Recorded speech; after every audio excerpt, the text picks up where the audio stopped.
नमस्कार मंडळी, welcome back to my channel. मी शिवानी तुम्हा सर्वांचं माझ्या यूट्यूब चॅनलवर अगदी मनापासून स्वागत करते. तर आज आपण अर्धी वाटी रवा आणि अर्धी वाटी बेसनपासून एक मस्त आणि एक खूपच छान असा भन्नाट नाश्त्याची रेसिपी बनवतोय. ही नाश्त्याची रेसिपी मुलांना तर खूपच आवडेल, इतकी मस्त टेम्पटिंग आणि अगदी झटकीपट बनणार आहे. चला तर मग रेसिपीला लगेचच सुरुवात करूयात. पण त्याआधी जर तुम्ही चॅनलवरती नवीन असाल आणि अजूनही चॅनलला सबस्क्राईब केलं नसेल तर प्लीज चॅनलला सबस्क्राईब करा. तर इथं आता बघा मी अर्धी वाटी इतका हा बारीक रवा घेतलाय. बारीक रवा नसेल तर तुम्ही थोडासा मिक्सरमधून देखील फिरवून घेऊ शकता.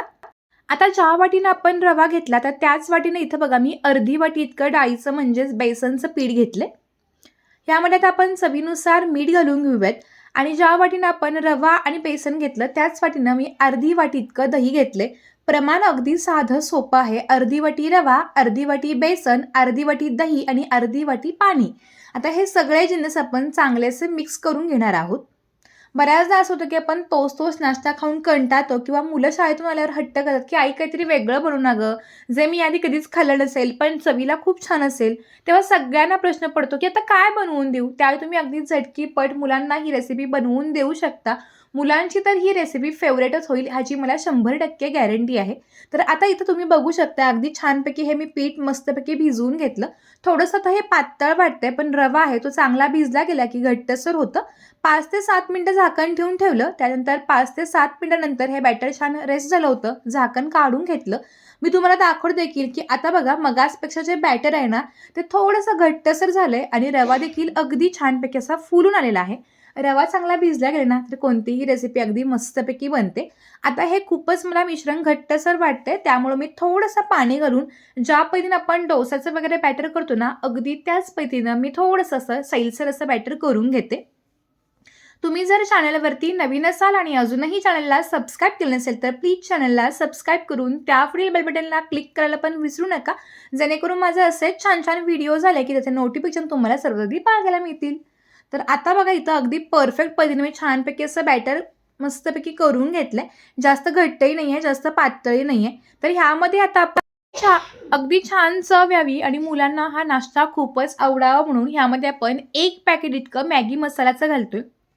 मॅगी मसाल्याला चव तर खूप छान असतेच असते. त्यामुळं आपली जी रेसिपी आहे ना त्याला पण अगदी दुप्पट चव येते.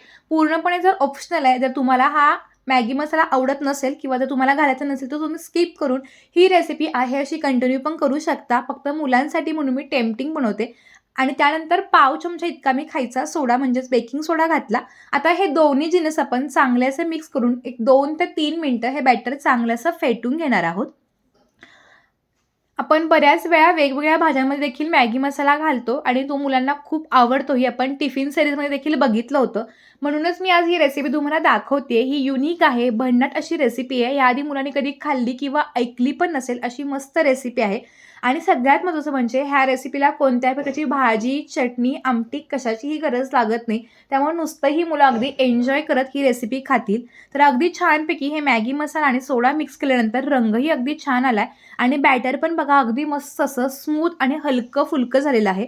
सोड्यामुळं काय होतं याला छानपैकी जाळी पडते. तुम्ही सोड्याच्या ऐवजी पाव चमचा इतका इनो पण ह्याच्यामध्ये घालू शकता. आता बॅटर बघा अगदी मस्तपैकी छान तयार झालेलं आहे. जर तुमचं बॅटर चुकून पातळ झालं असेल, तुम्ही ह्याच्यामध्ये थोडासा रवा देखील मिक्स करू शकता आणि खूप घट्ट झालं असेल तर थोडंसं पाणी घालू शकता.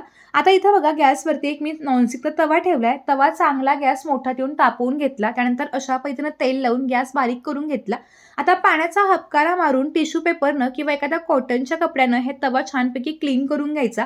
असं केल्यामुळं आपण जेव्हा केव्हाही डोसा बनवतो ना, तो डोसा अगदी एकसमान सगळीकडे पसरला जातो. त्यामुळे ना अगदी खालून ना टेक्स्चर आणि रंग दोन्हीही खूप मस्त येतं. त्यामुळे डोसा करताना ही टिप नक्की लक्षात ठेवा. आता तव्याचं टेम्परेचरही खूप कमी झालेलं आहे. आता जे बॅटर आपण तयार करून घेतलं होतं, त्यातलं पळी भरून बॅटर मी अशा पद्धतीनं तव्यावरती घालून ज्या पद्धतीनं आपण पेपर डोसा वगैरे छानपैकी तव्यावरती फिरवतो, तर अगदी त्याच पद्धतीनं हा डोसा चांगला फिरवून घ्यायचा. तुम्हाला हवा तुम्ही तितका असा पातळसर असा हा डोसा बनवू शकता. अगदी मस्त हा डोसा तयार होतो. आता ह्यानंतर याच्यावरती बारीक चिरून घेतलेला कांदा घालून घेतलाय. त्यानंतर बारीक चिरून घेतलेली मी सिमला मिरची, जर लहान मुलं खाणार असतील तर तुम्ही सिमला मिरची स्किप पण करू शकता. त्यानंतर भरपूर सारी कोथिंबीर. तर हे कांदा, कोथिंबीर आणि ही जी आपण हिरवी मिरची वापरली ना, ह्यामुळं मसाला डोस्याचा अगदी सारखी टेस्ट येते. हे पण पूर्णपणे ऑप्शनल आहे. मी आणखीन जास्त चव यावी म्हणून हे केलेलं आहे. आता गॅस मध्यम करून खालची बाजू छान कुरकुरीत होईपर्यंत हा जो बेसन डोसा आहे तो छानपैकी शेकून घ्यायचा. आता बघा वरची बाजू पण 2 ते 3 मिनिटानंतर कोरडी झाली होती. तर वरून आणि कडेनं दोन्हीकडून छान तेल सोडून घ्यायचं आणि हा जो डोसा आहे तो अजिबात तव्याला चिकटत नाही. त्यामुळे अगदी मस्तपैकी हे डोसे तयार होतात. तुम्ही संध्याकाळच्या वेळेला, सकाळच्या नाश्त्यामध्ये किंवा मुलं शाळेतून घरी आल्यानंतर केव्हाही अशी रेसिपी बनवू शकता. मॅगी मसाला असल्यामुळे तुम्ही याला मॅगी बेसन डोसा असं देखील नाव देऊ शकता किंवा जर तुमच्याकडे ह्या रेसिपीला काही युनिक नाव असेल तर ते देखील तुम्ही मला खाली कमेंटमधून सांगा. तर डोसा बघा छानपैकी मी काढून घेतला. अगदी मस्त क्रिस्पी झालेला आहे. रंग पण छान सुरेख आलाय. तो डोसा मी काढून घेतला. पुन्हा एक मी तुम्हाला डोसा बनवून दाखवते. आता गॅस बारीक केला, तव्याला छान तेल लावून घेतलं आणि त्यानंतर पाण्याचा हबकारा मारून टिश्यू पेपरनं पुन्हा तवा जो आहे तो छान क्लीन करून घेतला. असं केल्यामुळं जो डोसा आहे तो छान असा नॉनस्टिकी होतो आणि त्यामुळे तो अजिबात तव्याला चिकटत नाही. आता हा डोसाचं बॅटर जे आहे ते छान तव्यावरती घालून तुम्हाला हवा तितका पातळसर असा हा पेपर डोसा बनवू शकता.